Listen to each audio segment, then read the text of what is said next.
As airstrikes hit Gaza again, are we witnessing a setback or a ceasefire unraveling? U.S. Vice President J.D. Vance called out negativity among analysts, saying the plan is on track to succeed. But after dozens of Palestinians were killed in further Israeli attacks, and with future leadership and reconstruction uncertain, can the calm hold in Gaza? I'm Andrea Sankey, and today's Newsmaker is the Gaza ceasefire.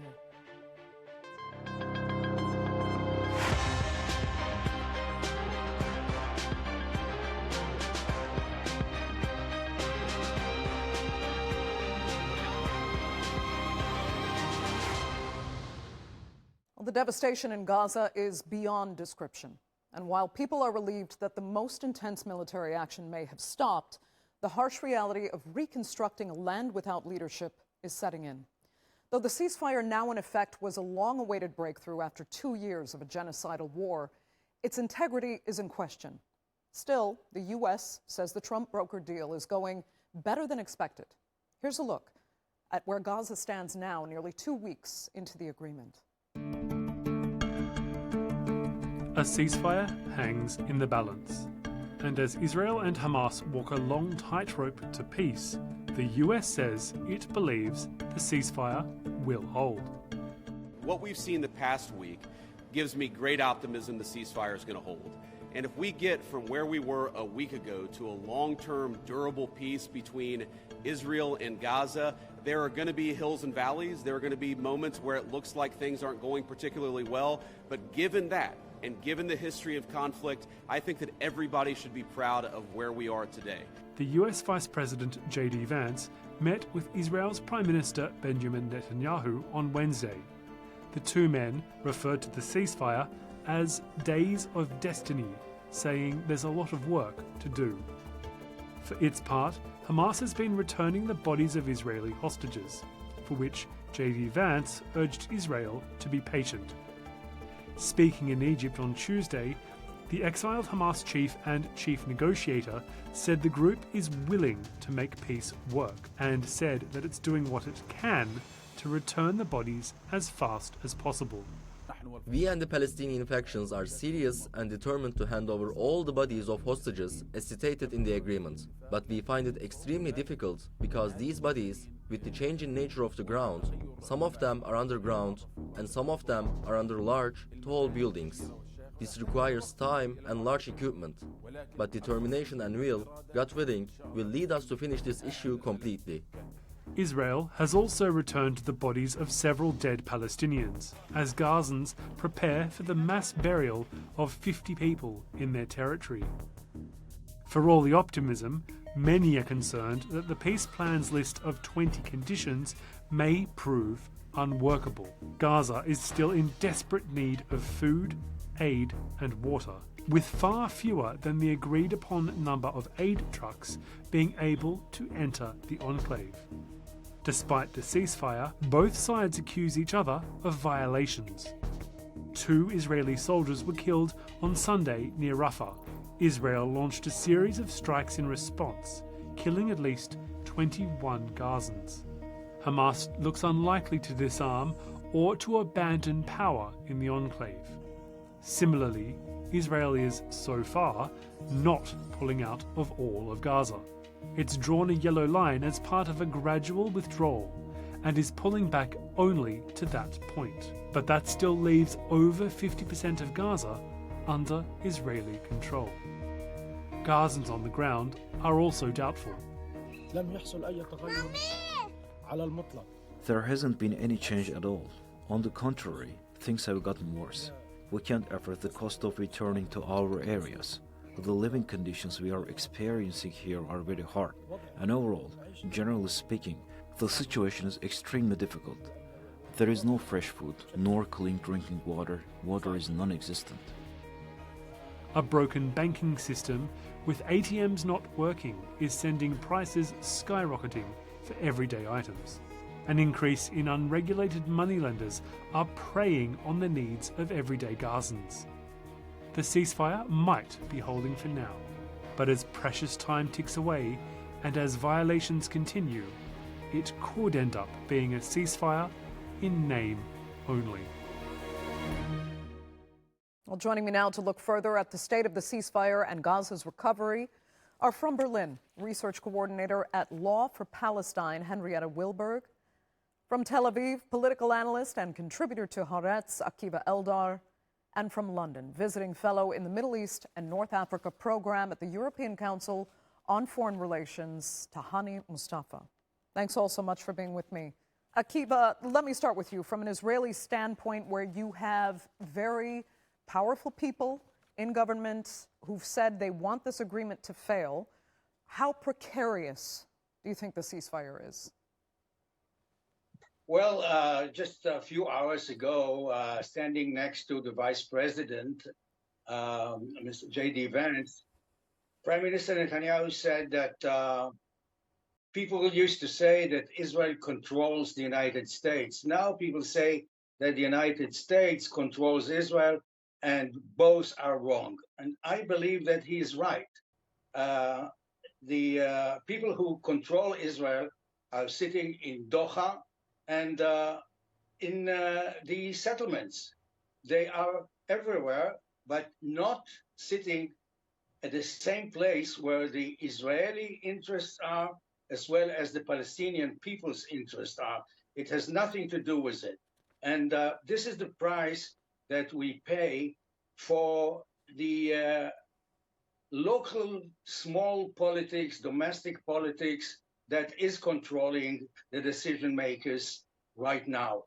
And not only now, for the last 3 years since this Netanyahu right-wing government took office. Just imagine what Netanyahu would have said if Kamala Harris or Joe Biden would send their people, for instance, the son-in-law of Joe Biden, to sit in Israel and determine if it will be Turkey with Indonesia, and knowing that Hamas is still there with 20,000 militants after Netanyahu declared victory. 20,000, according to the Israeli IDF, Hamas militants, armed militants, are still deployed all along Gaza. Okay. Well, let me ask Tahani what you make of that analysis, or do you have a little more faith in the process moving forward? Well, I think many of us have tried to caution optimism around this latest round of ceasefire arrangements, simply because we have precisely the same sticking points that have often led to the failure of previous attempts, as well as the fact that we have seen precisely the same sort of playbook by Israel, where Israel has rescinded on many of the agreements, many of the agreements that had been agreed upon. We've seen Israel commit something like over 50 violations so far. It has rescinded on the humanitarian protocols that had been agreed upon. We've seen it weaponize once again the use of aid and the closure or its control over crossings within the Gaza Strip that are vital lifelines for Palestinians. They've effectively denied Palestinians a reprieve and tried to build up basically a pretext in order to go back to open warfare, which many Israeli politicians had made no secret about. Before or ahead of, the negotiations and thereafter. Right. But do you believe, because the U.S. administration wants this to work for a number of reasons, arguably not necessarily in Palestinians' interest, but for reasons that they would want peace to hold so that they can go ahead with other plans, would that give you any sort of sense of, I'm going to say optimism for lack of a better word, that at least they may not return to all-out warfare? I mean, look, I think it's very clear that the U.S. doesn't want a return to all-out warfare. It's, trying to nip this in the bud as quick as it can. But I don't really think that's entirely within the U.S.'s capacity to control. If Israel decides at any point to unilaterally break the ceasefire, which we've seen in the past, and we've seen other, previous U.S. administration be equally adamant to try and sort of broker some kind of pause or ceasefire, then I'm not very confident that this administration is going to do much to rein Israel back in. Okay. Let me ask Henriette, because you have said the plan which is receiving praise, is not at all anchored in international law. But given international law has really never been applied or followed when it comes to this conflict, can it still technically work if the law isn't applied, but still the parties tolerate it anyway? Well, I think maybe it's worth just starting by emphasizing that this peace plan is not a peace plan in the sense of the pathway to meaningful and sustainable peace. It's a truce, or it's an agreement that can result in the cessation of violence, but it fails to address the serious legal issues at hand. So the cessation of genocide, the dismantling of Israel's unlawful occupation, its apartheid regime. It fails to secure long-term accountability for international crimes. It fails to put anything in place to realize the right of the Palestinian people to self-determination, to sovereignty. These are all rights that should not be or are not conditional on negotiation, just like the access of humanitarian assistance should not be conditional on negotiation. And I think the fundamental flaws there mean that this, well, whilst this might give us a interim pause, a cessation of violence that is very welcome, it does not do anything to set in place any measures for lasting peace. Interesting. Let me ask Akiva, though, as far as what's happening on the ground now, who is Hamas still fighting? And are they backed, as many suspect, by Mossad? And in that case, is it fair to insist that Hamas disarms if they're actually trying to fight Israeli proxies on the ground now in Gaza? Yeah, they are fighting Israeli proxies, but at the same time, they are ambushing Israeli soldiers that are trying to hold about 50% of the territory of Gaza for as long as Israel wants. We are talking about a small portion or significant portion, but it's not the entire Gaza Strip. This is number one. Number two, while we are talking and while J.D. Vance was visiting Israel, the Israeli Knesset has passed a few hours ago a legislation to annex the settlement of Ma'ale Adumim next to Jerusalem. And we have to look at what happened in the Knesset very, very carefully, because it was almost a consensus, right to left, including the Israeli opposition from the center. So I think that the Gaza Strip is a kind of a distraction from the main problem, from what's happening in the West Bank and in East Jerusalem. There is an annexation, creeping annexation. And what the Hamas is doing in Gaza is probably part of what they plan to do in the West Bank and what's actually happening right now with Israeli Jewish zealots provoking them. And at the beginning of the war, after the terrible October 7th, former Prime Minister Salam Fayyad of the Palestinian Authority has suggested to form a kind of unity government formed by the Palestinian Authority with the Hamas being part of the PLO. And this is something that Netanyahu will never accept. And the Hamas is not the main enemy. He would like Hamas to stay there because this is his best pretext not to start any kind of a peace process or a two-states negotiation. Okay.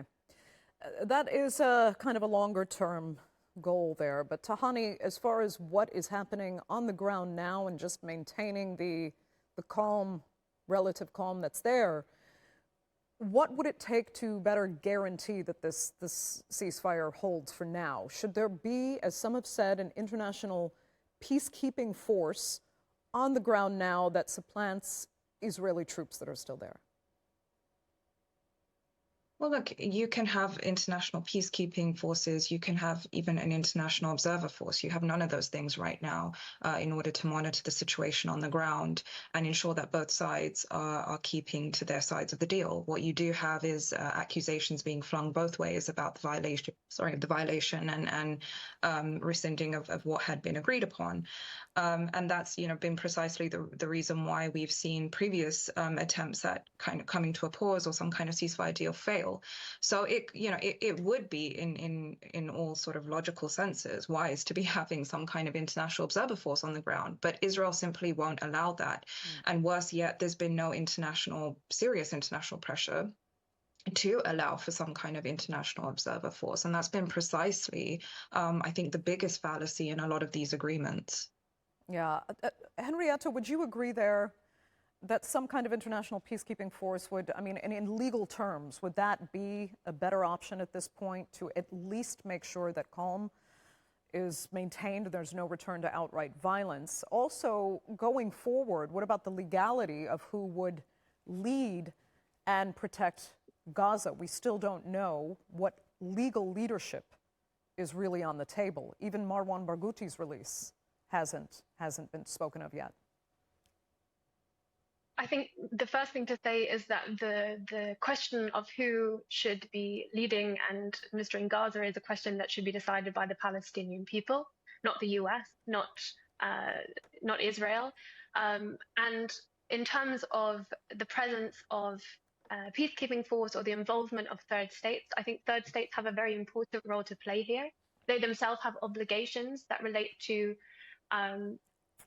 preventing and protecting the victims of genocide, of dismantling the unlawful occupation. And they also have tools that they can use to do this. So whether that's individually by taking sanctions, by increasing economic pressure, or collectively through the auspices of the UN General Assembly, for example, they can put pressure by unseating Israel from the UN General Assembly, by calling for a strong resolution.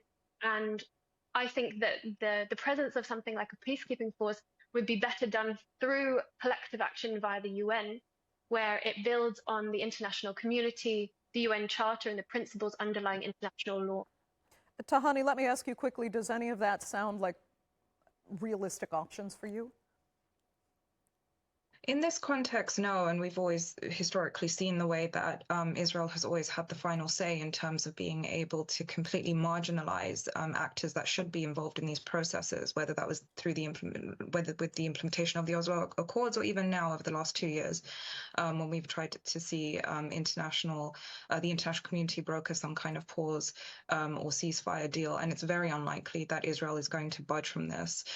Worse yet, the UN has no enforcement mechanism here to force it to do so, and we've certainly seen the states that do have the capacity to force Israel to allow for some kind of serious peacekeeping mission with an effective mandate, have basically not done that. They've been absolutely reluctant for their own political reasons not to do that. Okay. Akiva, if you had a comment, Yeah. Go ahead. Yeah. Yeah. Well, we had accumulated some experience about international force in Sinai and UNIFIL in Lebanon and UNRWA working in Gaza, providing humanitarian aid, schools, etc. But in the long run, it can work only if it is part of unilateral agreement between an Israel and a Palestinian authority or Palestinian state. Otherwise, it won't work, because the cause that is leading to violence is still there. The Palestinians, it's not Hamas, it will be the Islamic Jihad.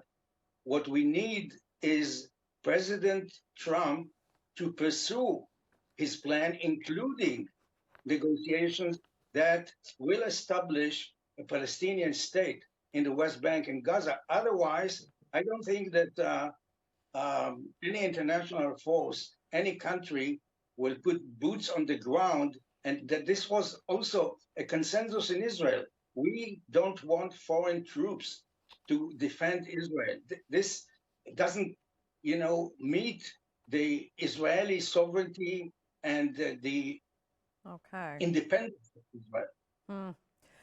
Akiva, though, let me ask you this, because Vice President J.D. Vance has said that the Gaza deal will actually help Israel build stronger alliances in the Middle East. Do you think that's true? And does it just mean that they're intent on reinforcing and rebuilding on the Abraham Accords? Yeah, there is on the shelf an option of expanding the Abraham Accords and adding Saudi Arabia. But this can only happen once Israel will take responsibility for what we have done in the last 2 years in Gaza, and once we will offer some kind of horizon of future for the Palestinian people. Otherwise, I don't think that this is possible.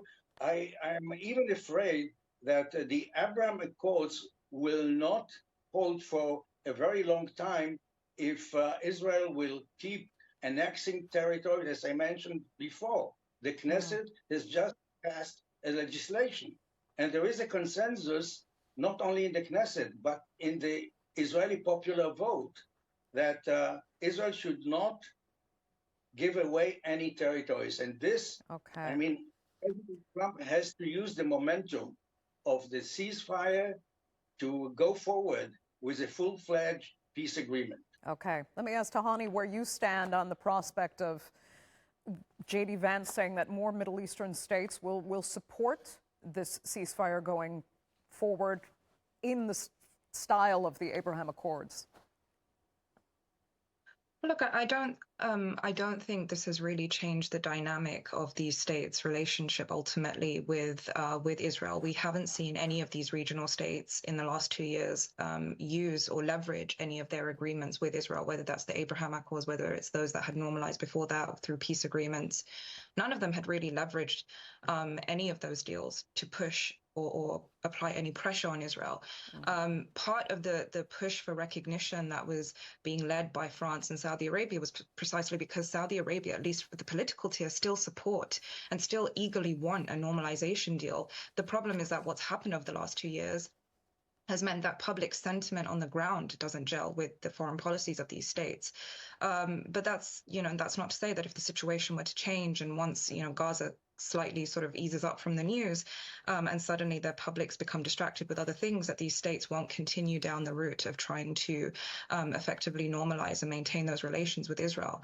There's a very strong likelihood that that's going to happen simply because there is a push for that to happen. And it's precisely why regional states themselves this time have strong-armed Hamas into agreeing to the deals that they've been forced to, that have been put on the table and that they have been forced to agree to, because much of this really doesn't provide anything for either Hamas or the Palestinians themselves. And we've seen that kind of flexibility precisely because Hamas have seen that pressure coming from regional states like Egypt, Jordan, Saudi Arabia, Qatar, and others. Right.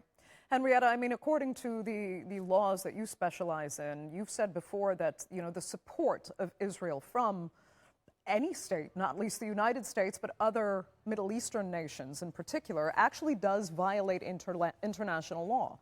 Because as long as Israel is not abiding by it, those who support the state are also by default breaking laws.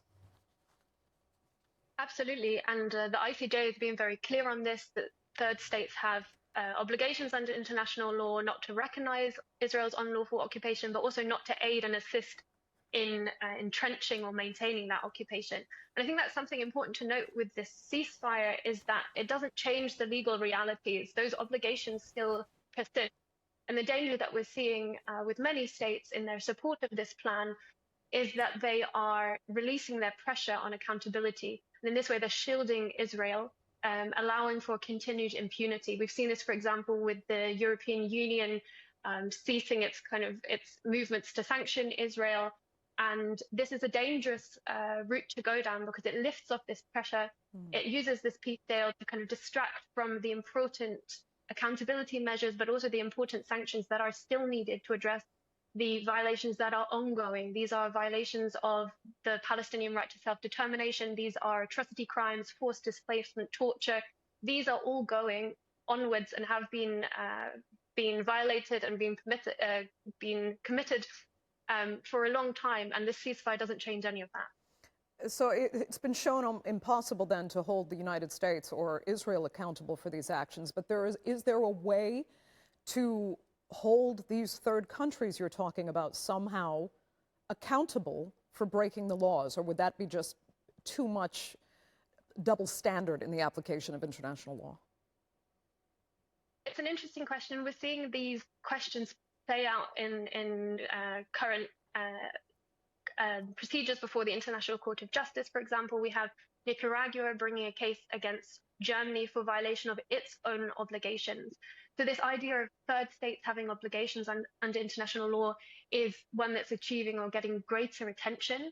And this kind of brings us to a question about the erosion of international law more generally that we're seeing throughout Israel's conduct here. Threats and attacks that really hit at the heart of the international legal system. And it reminds us that this system is built or is designed in the interest of the international community, and its protection serves not only the Palestinian people, but the international community in a wider sense. So these obligations fall upon these states because they are part of that community. And that case from Nicaragua is one example of how the light is kind of shining now on third states instead of just on Israel. We'll have to see how that plays out. Henriette, though, that for now will have to be the final word for this edition of the Newsmakers. I'd like to thank all three of my panelists so much for being with me, and our viewers for joining us as well. Remember, you can follow us on social media, and do be sure to subscribe to our YouTube channel. I'm Andrea Sankey. We'll see you next time.